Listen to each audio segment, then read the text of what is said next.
It's a new season of The Liz Wheeler Show. What this show won't be: boring, old, ineffectual commentary. Go tune into Fox if you want the generic political yammering that got us into this mess. Small assumptions allow big lies. So The Liz Wheeler Show will challenge everything. On this show, it's be based or our country dies. What does it mean to be based? Stay tuned. Welcome, everybody, to The Liz Wheeler Show. We have a phenomenal guest on the show today. I think you guys are going to absolutely love her. Before we bring her on, she's going to be here in just 2 or 3 minutes. I want to share a couple of statistics with you to preface this episode. It'll make a lot more sense if you hear these shocking facts. 1 out of every 36 children in the United States of America have been diagnosed with autism. In California, that number is 1 out of every 22 children. For comparison, in the year 2000, that number was 1 in 150.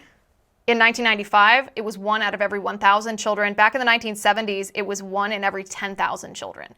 To call this an epidemic would be the understatement of the year. In the year 2022, over 700,000 Americans died from heart disease. That's 1 out of every 5 deaths in our country. Heart disease is the leading cause of death in our country. 50 million people in the United States have an autoimmune disease, and that number doubled between the year 1988 and the year 2012. Among young people between the ages of 12 and 19 years old, this number has increased during that time range by 300%. 300%.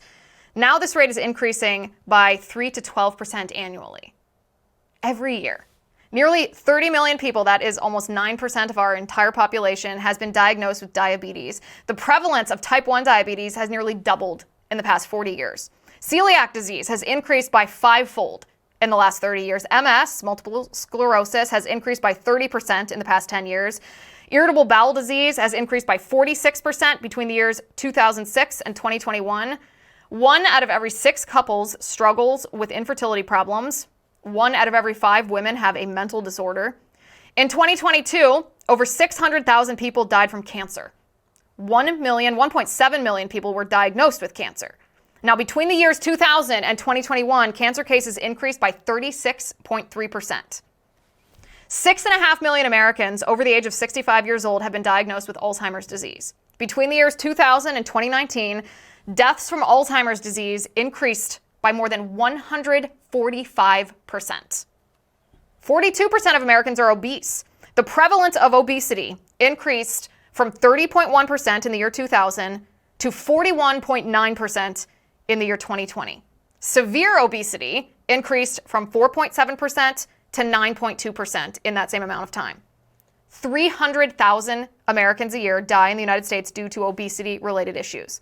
Meanwhile, Big Pharma profited $318 billion in 2023 in the United States alone. And yet, our country is just getting sicker. Why is that? Why is this happening in America and nowhere else in the world? Who can we trust when it comes to what's going wrong with our health and what to do about this health crisis? That is the guest that's about to come on in just a couple of seconds here. Our show is sponsored today by First Cup Coffee. Go to firstcup.com, use my promo code Liz, and you can get 10% off your order. I need 10 of you today to go to firstcup.com. Use my promo code. If you've even thought about trying this coffee, do it today. Firstcup.com, use promo code Liz. A couple of you noted that I forgot to say the St. Michael prayer yesterday. You're correct. I have no explanation for this. It just completely slipped my mind. But we always begin the show with a prayer. St. Michael the Archangel, defend us in battle. Be our protection against the wickedness and snares of the devil. May God rebuke him, we humbly pray. And do thou, O Prince of the heavenly host, by the power of God, cast into hell Satan and all the other evil spirits who prowl through the world seeking the ruin of souls. Amen. Oh, guys, also I have some news for you. Next Monday, that's September 9th at 5:30 p.m. Central Time. That would be 6:30 p.m. Eastern Time. I will be a guest on the Blaze TV show Off the Record. It's exactly what it sounds like. Off the Record is a Blaze TV subscriber exclusive show that gives our subscribers a private question and answer with me. So any questions that you have, you've always wanted to ask me, bring them next Monday. Nothing is off the table. If you're not a Blaze TV subscriber, become one today. Head on over to blazetv.com/offtherecord. Use promo code offtherecord for a discount on your subscription. Never miss an episode. It's great. Again, the live chat will take place on Monday, September 9th, 5:30 p.m. Central, 6:30 p.m. Eastern. Head over to blazetv.com/offtherecord to subscribe today so you can join me. It's interesting, isn't it, how RFK has brought into the public consciousness this idea that we need to make America healthy again. I think that you and I and the entire population of our country were primed for this because of the egregious medical tyranny that we suffered at the hands of Dr. Fauci during COVID. And then there was a contingent of us who had already been red-pilled on health. A lot of moms of vaccine-injured children have long been red-pilled on health, but a lot of people are suffering from chronic disease that seems to have just cropped up in our generation. No generation before us have suffered from chronic illness the way that we have. And we're finally starting to wonder, why is this?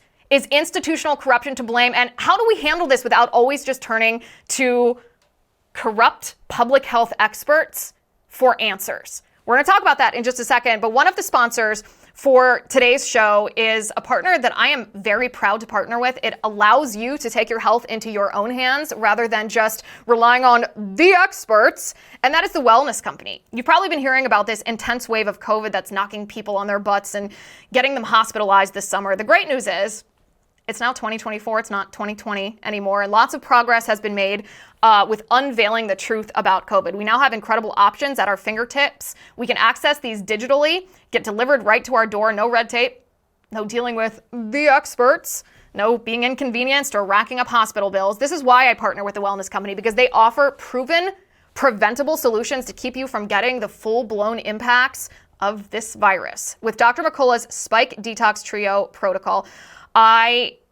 people watching the show rave to me about it. They write in and say, I take this every time I travel, every time I hear about a new wave of COVID.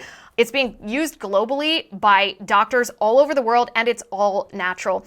And if you happen to come down with a hard case of the virus, their contagion emergency kit comes to the rescue. It's medical board approved from freedom-fighting doctors who've been on the pulse of the pandemic, the plandemic, from day one. You can go to twc.health/Liz. You can get $30 off your contagion emergency kit. Look up their Spike Detox Trio. That's twc.health/Liz. Use my promo code Liz for $30 off and take control of your health.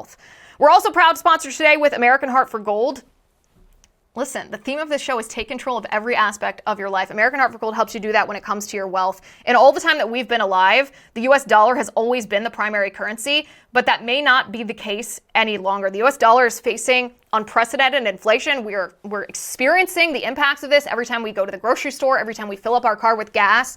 Our politics is getting increasingly unstable. As if this isn't scary enough, the government is now looking to take total control of us through control of our money by introducing a new digital dollar. Think Canadian trucker rally, but actually worse. This is why it's never been more important to take control of your own wealth. Don't let your life savings become a casualty of failing banks or currency wars. Now is the time to call the only precious metals dealer that I trust, American Heart for Gold. They'll show you how to protect your savings, your retirement accounts by diversifying your wealth portfolio with physical gold and silver. Tell them I sent you. American Heart for Gold is one of the sponsors on this show because they support content like this that is committed to bringing you the truth. They'll give you up to $15,000 of free silver on your first order if you tell them that I sent you. So call them right now. You can click the link in the description of this episode, or you can call 866-996-5172. That's 866-996-5172, or text Liz to 998899. That's text Liz to 998899.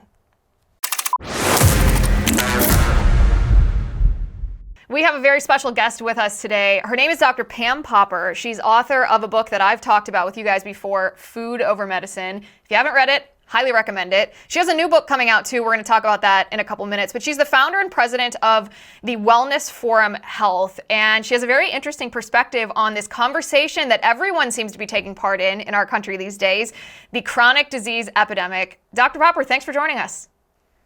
Thank you for having me. Nice to meet you via the internet.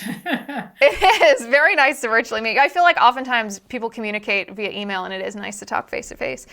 So we were talking just briefly right before we went on air about where this problem came from. And I think a lot of people, when we're talking about, the Make America Healthy Again slogan that RFK has made so popular in the past couple of months. People wonder, who can they trust to listen to? Because we have lost so much trust in our public health systems, in even our own personal doctors, obviously in big pharma. And you and I were talking a little bit about where this problem came from, the corruption, the brokenness of the healthcare system. So before we even get into how should we be treating these diseases, or how should we avoid it, how did we get into this mess where our country is suffering from chronic disease in a way that no other country is? Right. Well, I'll start with something you mentioned and then answer that question. You talked about who can you trust? My whole message since I started my company is you need to learn to trust yourself. In other words, the way that we buy healthcare in this country is unlike the way we buy anything else. When people make important decisions about buying a house or setting up a retirement account or even buying a car, they ask questions, they investigate, and then they make a decision that they feel is right for them. And they look at salespeople as consultants. I mean, I've never heard of anybody who stood in the driveway with a realtor and said, I'm really stupid about real estate, so I guess you'll have to tell me where to live, right?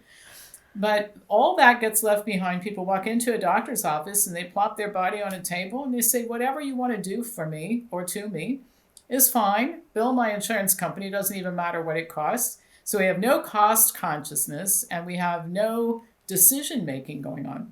So what we've been doing for 30 years is empowering people to be smarter than their doctors. And they often know how to read the medical literature better than their doctors. And they tell their doctors what they're going to do and what they're not going to do. And sometimes doctors ask our members, well, where'd you get this information? And one of my very sweet little Southern ladies said one time, preacher's wife, she said, well, I got it from medical journals. Maybe you ought to consider reading them. And she wasn't trying to be smart with him, but it was true. It's like, why aren't you looking at this information? I understand it. I understand what you're telling me to do is ridiculous, and I'm not going to agree to it. Okay, so keeping that in mind, let's go back to the beginning. And so there are two very important things that happened, I think, that brought us to today. And the first one is that medical doctors used to be reviled in America. They made less money than the average government worker. And one of the reasons was we used to have a very robust natural health community in the United States, Native American medicine, naturopathic, homeopathic medicine. And it was pretty disorganized, but the point was that there were a lot of options for people, and they often opted for something that wasn't conventional, what we would call conventional medicine. And how doctors got control of the medical system is not by performing. That's the way competition should work. We're better than the other ones. We demonstrate it, so you want to come to us. That's not what happened. They got organized, they raised money, they spent enormous amounts of money and put everybody out of business except for them. They became the brand name, and it was not because of competence. In fact, there's still a lot of people who don't like these people, right? So that's the first thing. When you take control of an industry by force, nothing good comes from that. We live in a country where competition should make people rise to the top, right? The second thing that happened was the beginning of public health, which I think started with some good intentions. You've got children in schools and under developmentally delayed areas, economically disadvantaged areas who aren't getting dental care. Okay, all that sounded pretty good, but public health really started a few decades ago looking for something to keep itself busy. And so I call it doctors looking for work, right? Well, they find stuff to do. And you kind of see this going on right now, even today. So we're post-COVID, and every week you hear about some virus. Oh my gosh, it's going to become a big deal. We better start testing for it. It's H5N1. No, it's not a virus. We'll close the playgrounds. We'll go out and spray for mosquitoes.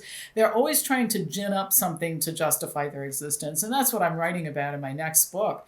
Because I think a lot of people think that this just came out of nowhere and happened in 2020. And they're just waking up to how dysfunctional the system is. The whole thing goes back decades and decades. And so fixing it will be a little more complex than I think a lot of people realize. Yeah, and I want to get into that in a second. But one of the things you say stuck out at me when you say that the industry, meaning the medical industry, was overtaken by force. And I assume you're referencing when Big Pharma came in and bought out the medical schools and relegated alternative medicine, homeopathic medicine, any kind of naturopathic medicine. They tried to stigmatize it. They tried to alienate it. They tried to make people discard it in favor of Big Pharma. The Big Pharma was bought out by essentially the oil companies, the oil barons, because they wanted to profit off of it, correct? Well, that's not exactly what happened. What happened, it started with something well intentioned. A lot of, the road to hell is paved with good intentions, right? So it started with the idea that medicine and medical education should be standardized. And I don't think you're going to find a lot of people that argue with that. There have to be standards, and people should get into medical school based on merit and all this sort of thing. So a guy by the name of Abraham Flexner, who had created a very successful high school. I mean, this wasn't like a useful idiot that they pulled out of nowhere to do their bidding. So he started looking into the schools, and it was a very disorganized Wild West out there. And maybe left alone, it would have morphed into something that was better and more organized and more, just better, more rigor. That's the word I'm looking for. So anyway, his idea was the German model. The Germans have been ahead of us in medicine for a long time. They still are in some ways. But the German model of standardized education was a good one. And so that's what he proposed. And sometimes you have a lot of consequences that are unforeseen from this. So if you go back and you look at the whole thing that happened, people like to assign nefarious intentions to everybody. And I'm not sure that that's the best way to look at this. What happened, though, was a lot of schools got closed. Jewish people and Black people lost their ability to get into medical school. The natural health system was sort of eliminated. And it wasn't really pharmaceutical companies that were very involved as much as big food and tobacco. If you go back and look at early medical journals, there was a lot of cigarette advertising. Doctors smoked with their patients. They recommended smoking. And there was a lot of agricultural and food manufacturing influence. The drug companies were sort of later to the party, but they eventually got control. And they maintain a stronghold over the media, medical centers, medical education. I mean, at this point in time, there's no question that that's how it evolved, that the drug companies got control of medicine. And they control government. They control everything at this point in time. There's no hope for our elected officials to fix this because they're all on the payroll of Big Pharma. Right. All you have to do is look at the United States Congress. Even Republicans in the United States Congress have huge paychecks from Big Pharma. So talk to me about this vicious cycle of big food and Big Pharma, because I think since COVID, a lot of people have recognized, this is true, I think, of a lot of vaccine moms with children who'd been injured by vaccines even before COVID, recognize that Big Pharma is basically profiteering. They're out for profiteering, not actually to help you be healthy. But it's been often ignored, I think still to this day, the role that big food has played in this chronic disease crisis that we're in. So can you talk to us about that? Yeah, well, I think the first thing is we have to be careful that we don't vilify the food companies because people have choice. All right. And so a lot of times the answer that people come up with is we just need to regulate the food companies. Well, you can't do that. What if you started regulating furniture companies? You're not allowed to sell cheap furniture. I mean, this stuff wears out. It doesn't last very long. So we're going to go to North Carolina and we're going to decide which furniture makers stay in business and which go because we're smarter. This is all more government intervention, which you don't want. You have to go to the citizens. The only way to solve this problem is to educate people to make different choices. Because when people make different choices, the marketplace responds. And so my whole thing from the beginning is, God forbid, don't get the government involved in regulating more. Let's make the government irrelevant. That's the only way we win this, right? So the bottom line is that over time, the big food did have a lot of influence on government policy. It still does. I've testified numerous times in front of the USDA committees that set government guidelines for nutrition. Everybody on the panel is on the payroll, research-wise. They work at academic institutions, are on the payroll indirectly of getting grants, that sort of thing, from agricultural organizations. Most of the people who work at USDA have the same thing as the FDA with this revolving door where I'm big in the food business. I get a job at USDA, and then I get another job that's even better coming out because I'm so friendly with all the people that we're going to be negotiating with. So anyway, that's how this all started. But we have to basically say, listen, humans should ignore the government, learn how to make better choices about food because they're knowledgeable about food. And that's, again, what we teach. There are certain dietary patterns that are health promoting. And by the way, one of the reasons that gets lost is because we've degenerated to the place in our country where science is a point of view. Well, I think, and you think, and he said, and she said, instead of having rigorous scientific review based on principles we all agree on, right? And a good idea of, or a good example of principles we can all agree on is that sponsored research has to be looked at with skepticism, right? We do that, right? Another one is that is the study design. It has to be replicated. The idea of the tyranny of the single study. Anybody can construct a study to show any outcome, so you can't use one. So anyway, this has made it all very confusing, but it's very clear what the right diet for humans is. You can look at the longest lived people on the planet. They eat it every day. And What we is have it? to teach people to do that. And then consumer demand will drive the business to where we want it, which is fresh food, less processed food, less crap, less. If nobody's buying Oreos, they'll stop making them. All right. But as long as people will show up to buy them, they're going to make those cookies. Lots of them, millions of them every day. So give me some examples here. If we're talking about the most prevalent diseases in the country, I mean, obesity, diabetes, heart disease, cancer, mental illness, these are things that the pharmaceutical industry profits greatly off of. I mean, yes, I'm going to assign nefarious motives here, but they make the most money off of people that are sick for their entire lives, people that they can medicate for their entire lives, or that need health interventions, that are chronic patients, not just chronically ill. What can people with these conditions, such a huge population of our country, do without relying on big pharma? Well, there are about 36 articles published in good scientific literature, right, showing that a type 2 diabetic can become a former diabetic within 3 weeks off meds. 3 weeks? And in fact, I did 3 weeks. And we used to do intervention programs. I worked with a team of doctors that did intervention programs for Whole Foods back when John Mackey owned Whole Foods, or was the major stockholder and CEO. And we would get these people in immersion programs. We'd just take them off their drugs when we admitted them to a residential program. And they left not diabetic, eating a low-fat, plant-based diet. Type 2 diabetes is a disease of fat consumption. And here's why I say this. It's been proven again and again and again, all right? Insulin escorts glucose and fat into cells. The glucose gets burned as energy. The fat gets stored. When the cell becomes so full of fat, it can't take any more. The person becomes insulin resistant. We call that intramyocellular fat. You take them off that high-fat diet, put them on a low-fat, high-fiber, plant-based, doesn't have to be vegan, but plant-based diet, and within 3 weeks, all that fat comes pouring out of the cells, and they become former diabetics. There's a guy at Cleveland Clinic, a colleague of mine, Caldwell Esselstyn, who has the longest longitudinal study on coronary artery disease. 38 years this guy's been tracking his people. He's never lost a patient to cardiovascular disease who stayed on his diet, low-fat, high-fiber, plant-based diet.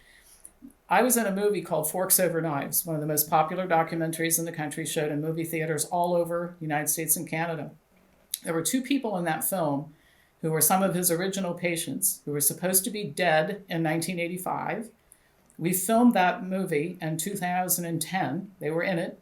The first one didn't die until 2016. That's called, she was 90 years old.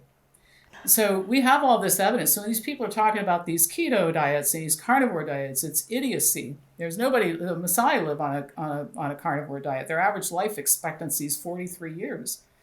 So again, when we start looking at hard evidence, not he said, she said, I think, I've seen, an N of 1, well, I have patients who this happened and that happened. That's not a scientific study at all. Right? So it's very easy to fix this. The problem is doctors are not trained to do this. They're on the payroll of big pharma. They're working for institutions that make no money promoting this. Caldwell Esselstyn's patients pay $900 one time to see him and his wife. They don't need any more medical intervention after that. They come to Cleveland Clinic from all over the world, by the way, to see him. And so there's no money in it. I shouldn't say that. There's a lot of money in it. One of the things I endeavored to do when I started my company is get rid of this idea that you can do the right thing or the profitable thing. We've been unabashedly profitable for 28 years.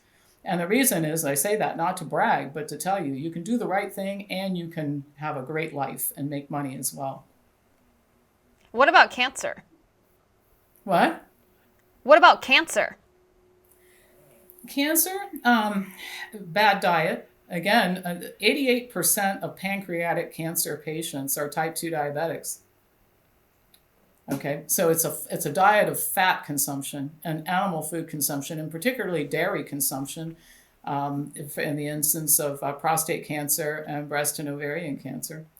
Dairy products, no matter, you can buy organic dairy products, you can drink raw milk, it doesn't matter. You're going to end those products contain estrogen and estrogen metabolites, and there are very good studies showing that a man consuming dairy products has a higher risk of developing prostate cancer than a smoker has of developing lung cancer.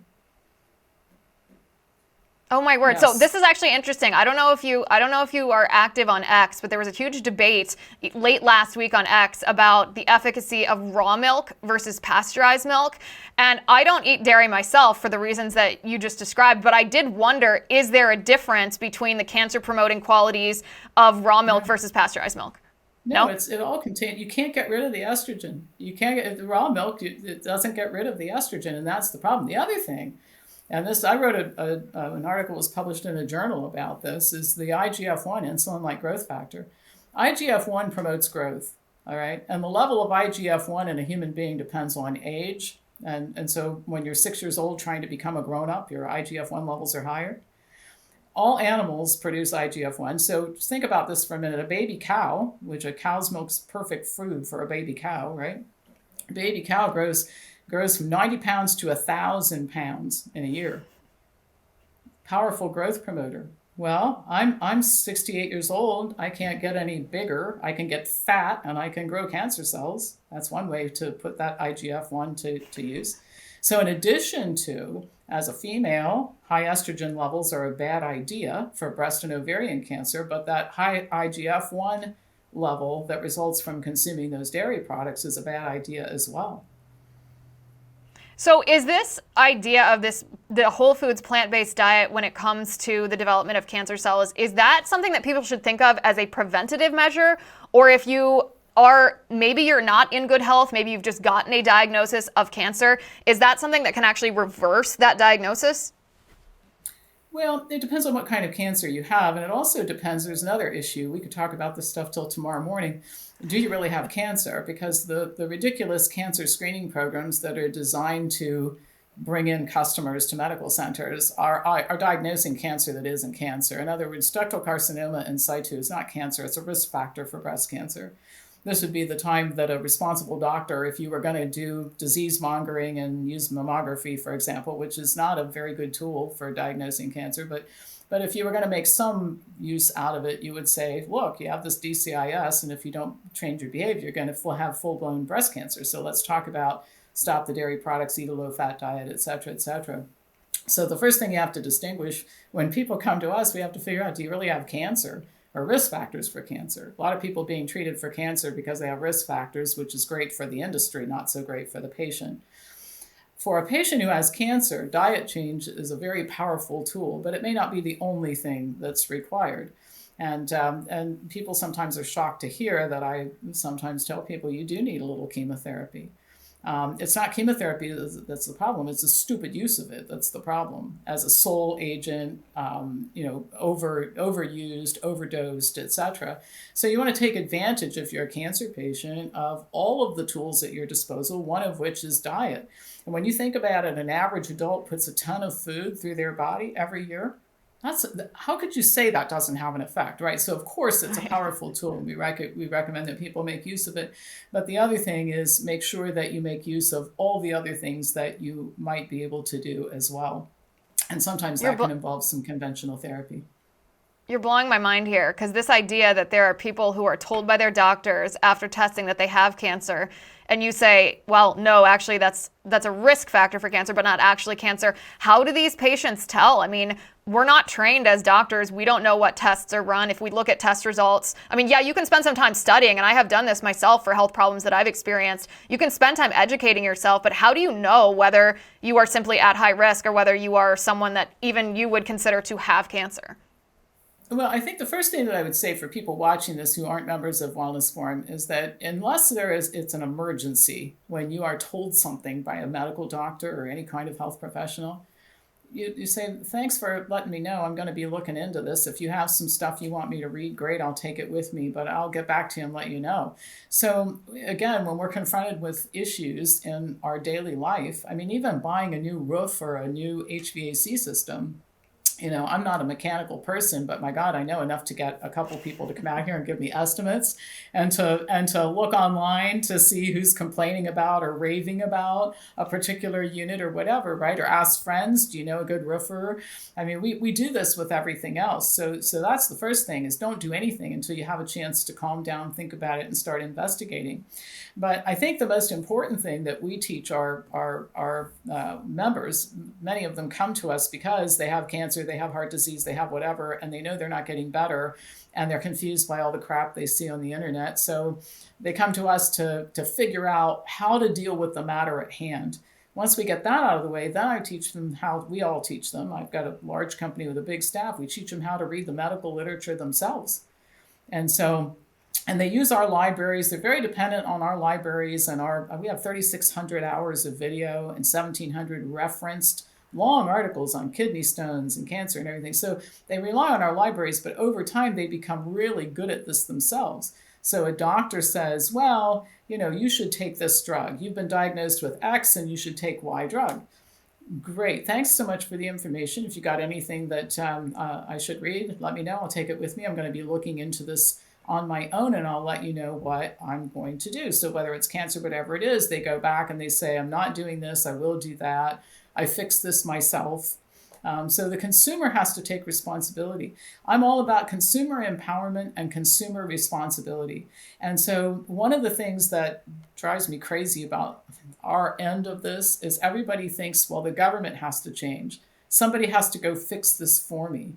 You have to start by fixing it for yourself. Then you start by helping other people around you know that this can all be fixed on our own. And we grow a movement where we can, there's so many of us, we can have our own doctors. And first, I took the first step to do that this year. We opened our first clinic.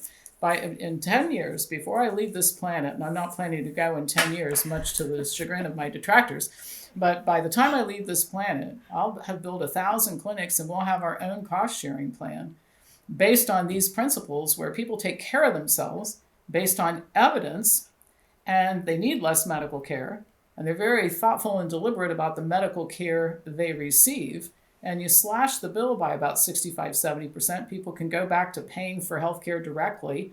In many instances, it's not expensive. I'm 68 years old. I weigh what I weighed when I graduated from high school. I take no drugs.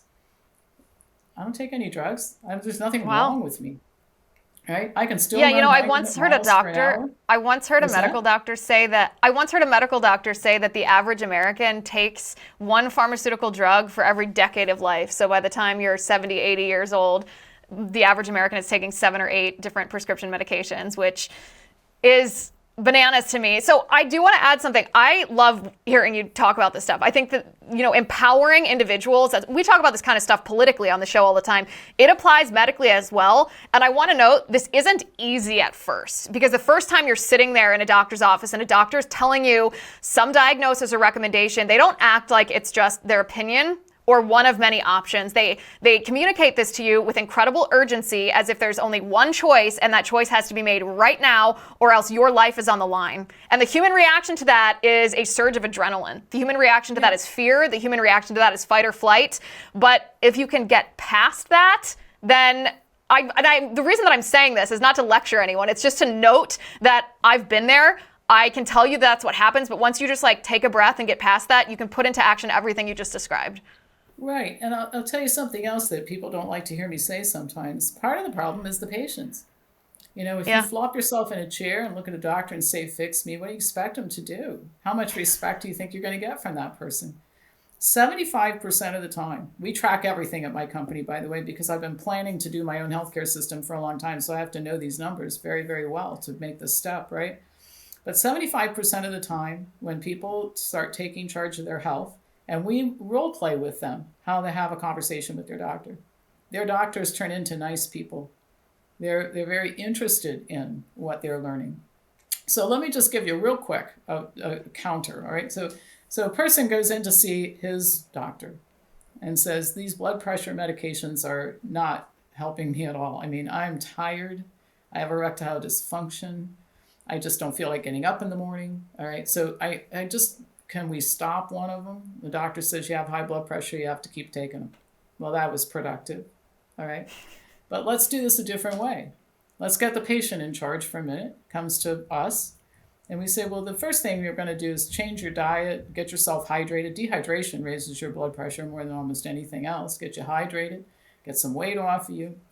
I'm going to teach you how to take your blood pressure properly. Most people don't know how to do it. And they also rely on numbers in the doctor's offices, which are always inaccurate. They don't even do it right in the doctor's offices. So we have an instruction sheet. They fetch it from our library. And we tell them it has to be the same time every day, 3 times a day. You keep a journal. Okay, so now we're 6 months later. Person shows up. Same person, same doctor, right? So since I've been here last, I've been doing a lot of research, and I know how I got this hypertension. I've been doing a lot to change it. If you look at my weight, come down by 22 pounds, and I brought my journal with me. I've been keeping my blood pressure records for quite a long time now. And as you can see, it's going down. So I figured out this beta blocker is the one that's the worst for me. And if we could start withdrawing from that, I think it'd be helpful. But my gosh, if I don't stop taking some of this medication, I'm going to drive my car into a tree, comatose, right? And doctors say, wow, you're advocating for yourself, right? And so, and we get great cooperation. I also tell my clients often, your doctor's never seen anybody get better from any of this. You be the first, and then you may see your doctor treat you differently, but this doctor, you may have influence on that doctor to start talking to other people. And we've seen this. Doctors who've sent people our way, doctors who have told a patient, I never saw anybody get better from inflammatory bowel disease, but I've started telling other people, eat differently. It can make a huge difference. It might mean that you can stay on a mild drug like mesalamine for a long time instead of taking biologics, right? So you have to fix this. Again, it all comes back to you got to fix it at the consumer level. You just can't throw up your hands and say it's up to the government, it's up to public health, it's up to the medical schools. What can I do? Mount Carmel controls healthcare in Central Ohio. There's a whole lot you can do. You can control your healthcare. It starts with you. And then you can have influence on other people. I used to be fat. I used to be a fat cigarette smoker. All right. People didn't know me when I weighed 50 pounds more. Most people have never seen Fat Pam, right? But I used to be fat. I used to smoke 4 packs of cigarettes a day. I used to eat crap. I didn't care. I didn't exercise. I used to drive my garbage cans to the end of the street because I didn't want to walk them down to the driveway, all right, on trash day. So that's where I came from.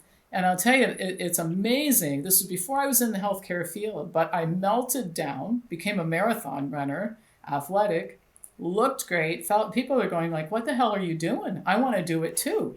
So you become the leader of your little universe, but it has to be based on factual information. You have to know that you know that you know, not changing directions every 15 minutes because you watched some podcast yesterday that told you to eat fat and another podcast tomorrow that tells you to eat meat and another one after that that tells you can only eat between 8 o'clock and 4 o'clock. All this is nonsense, right? We got to get rid of the nonsense. You become a stable force in your world, and then you can influence people around you.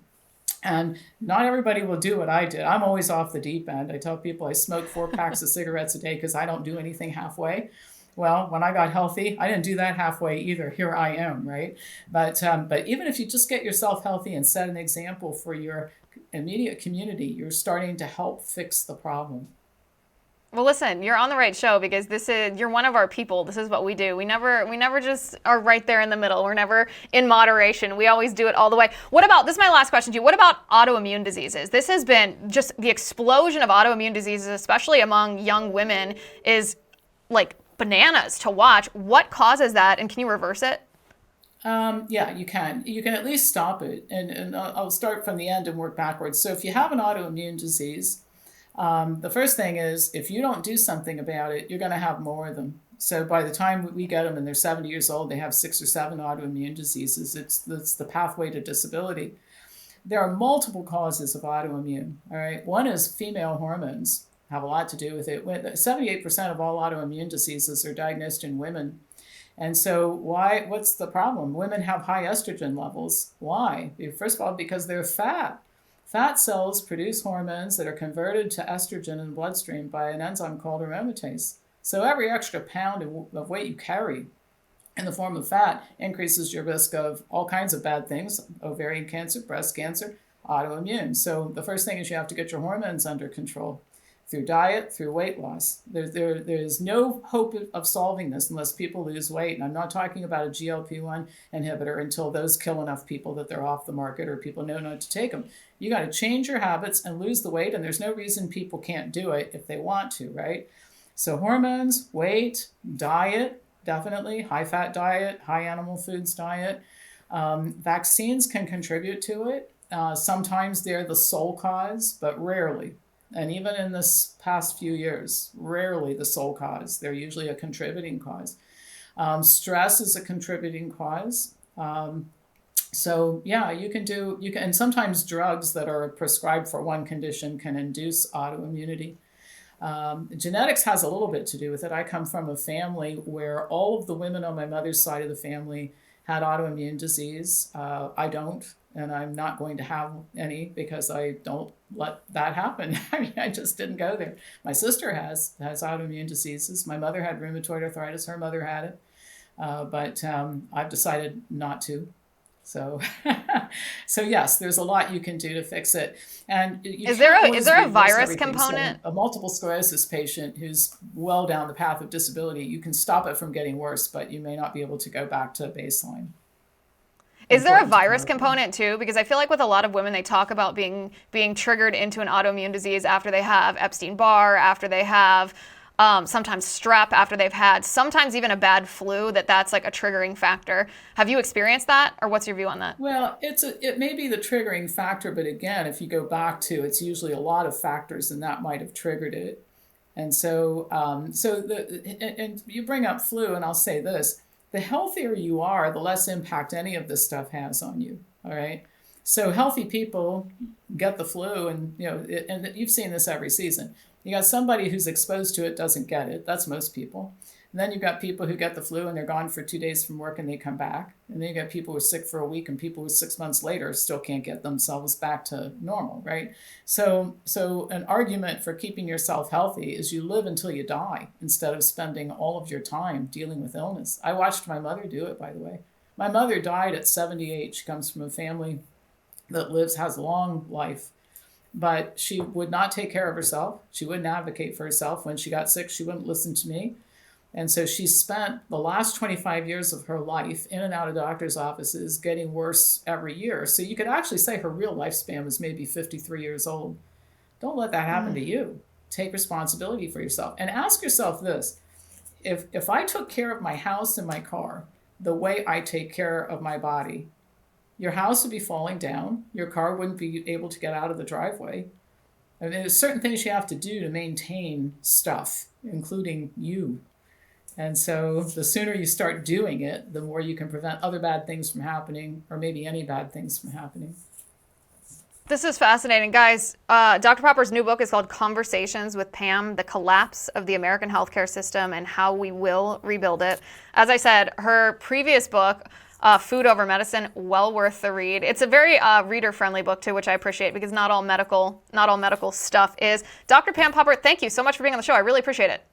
Thank you for having me. All right, now it's time for a couple of headlines. We have one serious headline and two not so serious headlines. The first headline is something serious, significant, and disturbing, and it is related to the school shooting that happened in the state of Georgia. The FBI has now confirmed that the shooter himself was on the FBI radar a year prior to committing this mass murder. And the FBI posted about this on X themselves. You can take a look at this on the screen. A year prior, they had interviewed this young man because he had threatened to commit a school shooting. And yet they did nothing. What were they doing? Were they too busy arresting pro-lifers in pre-dawn raids because the pro-lifers were praying peacefully outside of abortion clinics? They couldn't stop a school shooter, but they can go after a grandmother waving an American flag outside the Capitol on January 6th. Their priorities are not in alignment with their duty. Every single time we hear the same story.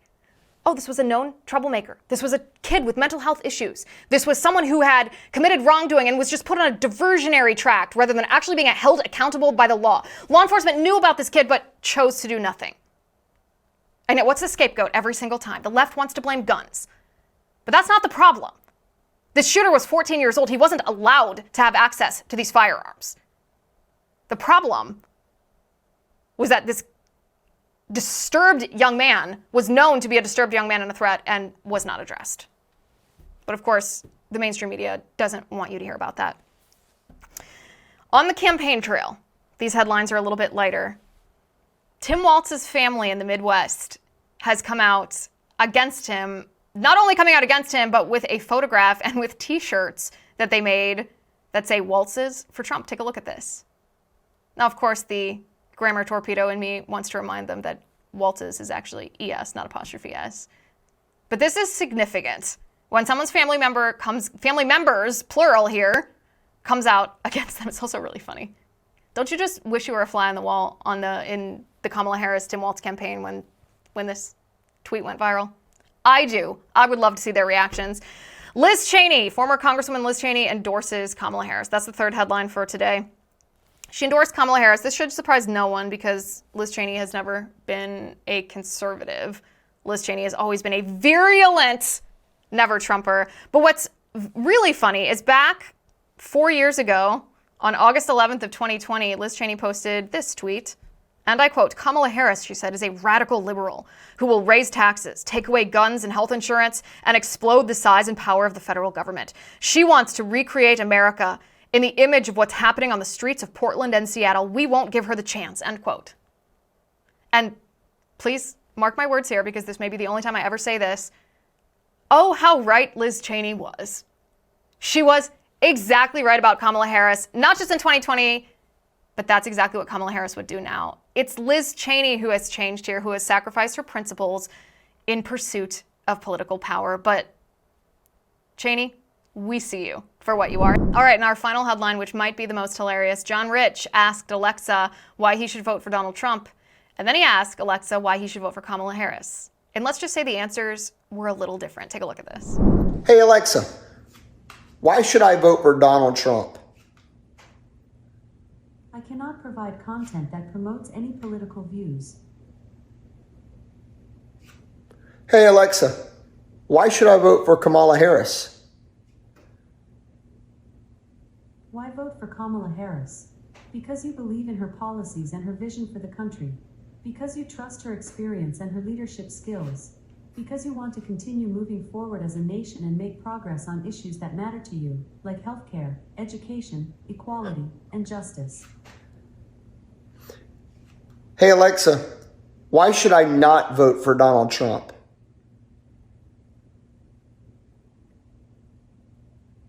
There are several reasons why you may not want to vote for Donald Trump. Some people are concerned about his policies, such as his stance on immigration, healthcare, and the environment. Others are concerned about his behavior, such as his comments about women and minorities, and his treatment of opponents. Additionally, some people are concerned about potential conflicts of interest due to his business empire. Hey, Alexa, why should I not vote for Kamala Harris? I cannot provide content that insults another human being. That's unbelievable. That's unbelievable. It's right here in our homes. And then Amazon, the owner and operator of Alexa, came out and said this was an error. And they've fixed it. Oh, an error. Of course it was an error. Now that it's been discovered, now that they were exposed for having gross political bias, it was just a mistake. They just accidentally coded their machine to be horribly politically biased against a candidate that they don't like. Just a coincidence, nothing to see here. Guys, if you have not already subscribed to the show on YouTube, go to youtube.com/Liz Wheeler. Hit that subscribe button. Also, ring the bell so that I can notify you every time I have a new episode, a new final point, a new interview that you will not want to miss. If you haven't subscribed to the show on Apple Podcasts, go to the app on your iPhone, open it up, search for The Liz Wheeler Show, hit subscribe, and then scroll down to the bottom. Leave me a 5-star review and tell me what you like best about the show. I always read those reviews, and I greatly appreciate each and every one of them. Thank you for watching today. Thank you for listening. I'm Liz Wheeler. This is The Liz Wheeler Show.